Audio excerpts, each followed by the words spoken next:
আসসালামু আলাইকুম। আজকে আপনাদেরকে নিয়ে আসলাম আমাদের ধনিয়া পাতার জমিতে।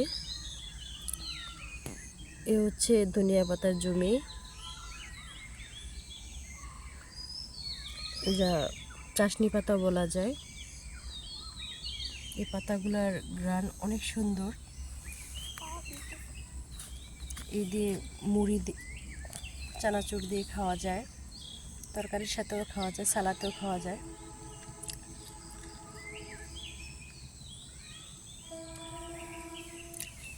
তো মূলত এখানে এর মাঝে কোনো সার ব্যবহার করা হয় না।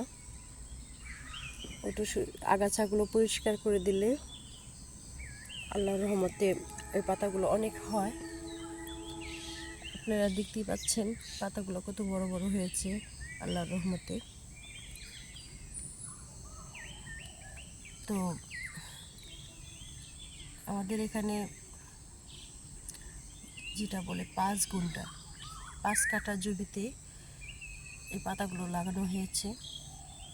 তো আল্লাহর রহমতে এই পাতাগুলো 5 কাঠা জমি থেকে প্রায় 60-70 হাজার টাকা বিক্রি এসেছে।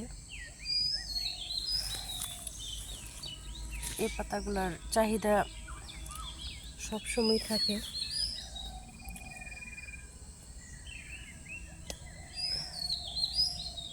তো আপনাদের এলাকায় এই পাতাগুলোকে কি বলা হয় অবশ্যই জানাবেন। আর এই পাতাগুলার বীজ এবং চারা কে কে নিতে ইচ্ছুক তাও জানাবেন। এখানেই বিদায়। আল্লাহ হাফেজ।